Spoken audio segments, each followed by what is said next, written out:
ध्यान से देख लीजिए इन तस्वीरों को।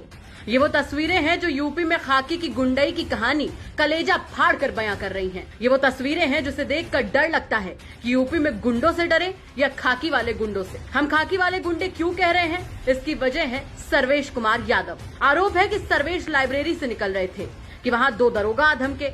एक का नाम था हर्षवीर सिंह और दूसरे का नाम था सोहराब आलम। दोनों ने छात्रों से कुछ सवाल पूछे और मारने लगे, फिर अपने साथ उठा ले गए और बुरी तरीके से पिटाई की। पुलिस की बर्बरता की निशानी अभी भी उनके बदन पर है। मैं सेंट्रल लाइब्रेरी से करके बाहर जा रहा था और उस समय 2 दरोगा मुझे आए, पकड़ के ले गए थाने में और वहाँ मेरे साथ मुझे बेल्ट से डंडे से मारे।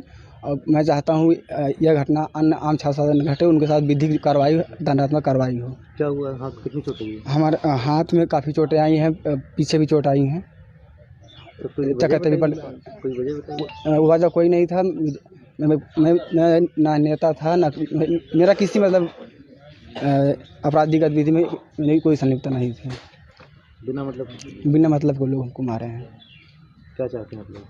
मैं ये चाहता हूँ उनके ऊपर कड़ी से कड़ी कार्रवाई हो और ये घटना जो हमारे साथ हुई है ये अन्य आम छात्रों के साथ ना हो। बताइए, बहुत अलबेली नहीं है यूपी पुलिस। किसी वांछित अपराधी को ढूंढने निकली, सर्वेश को उठा लिया, खूब पिटाई की और बाद में पता चला कि गलत इंसान को उठा लाए। वाह, बेहतरीन। माता रानी की कृपा है मुख्यमंत्री जी पर। कितने होनहार और कोहिनूर हीरे जैसे अधिकारी मिले हैं। अब इस मामले को इलाहाबाद यूनिवर्सिटी के छात्र छोड़ने के मूड में नहीं है। उन्होंने भी ठान लिया है कि इस बार मुंह से ठाए ठाए बंद करवा कर ही रहेंगे। देखिए, तो पहले तो जिस छात्र के साथ लड़ाई झगड़ा मारपीट हुई है उस छात्र का कोई आपराधिक इतिहास नहीं है। जैसा कि हमको पता चला है कि वो छात्र लाइब्रेरी से FCI बिल्डिंग की तरफ क्लास करने के लिए जा रहा था।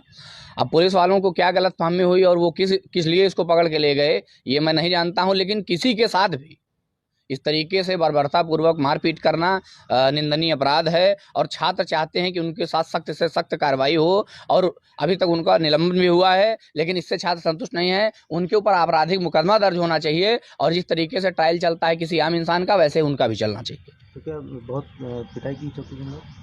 अब पिटाई तो इनकी हुई है, जिस तरीके से आपने देखा होगा कि फोटो इनकी आई है और लोगों ने देखा भी है। बहुत बर्बरतापूर्वक तरीके से इनको मारा गया है, जानवरों से भी बदतर मारा गया। हालांकि इस पर जब हमने पुलिस का पक्ष जानना चाहा तो जवाब बहुत ही स्वीटली मिला कि दोनों आरोपियों को सस्पेंड कर दिया गया है और उन्होंने स्वीकार किया है कि पुलिस ने कठोरता से पूछताछ की है। सही तो है CO साहब, अब कोई कर्नलगंज थाने में तैनात है तो खुद को कर्नल से कम थोड़ी ना समझेगा। सीधा उठा लिए और लगे छिलके छुड़ाने। थाना कर्नलगंज में एक लूट का मुकदमा पहले से पंजीकृत था, जिसमें एक श्रवण नाम का लड़का है वो जो कि वांछित था। तो श्रवण की ही इन्हें सूचना प्राप्त हुई थी ICOP विश्वविद्यालय को, और श्रवण की तलाश में ये जब उसे यूनिवर्सिटी गेट के बाहर उसे रोका टोका तो उसी के साथ जो दूसरा एक युवक था उसने मिसगाइड किया, जिसकी वजह से वो भाग गया। तो जो सर्वेश नाम का एक लड़का था उससे इन्होंने पूछताछ करने की कोशिश की कि श्रवण उन्हें कहाँ मिलेगा। इस दौरान इनके द्वारा कुछ अधिकारातीत भी किया गया, जो कि इनका पूछताछ का तरीका ठीक नहीं था या अभद्र व्यवहार जो भी इनके द्वारा किए जाने की शिकायत मिली, उस आधार पे वरिष्ठ पुलिस अधीक्षक महोदय द्वारा उन्हें सस्पेंड किया जा चुका है। Thank you. कितने लोग सस्पेंड हुए? 2 सब इंस्पेक्टर हैं जिन्हें कि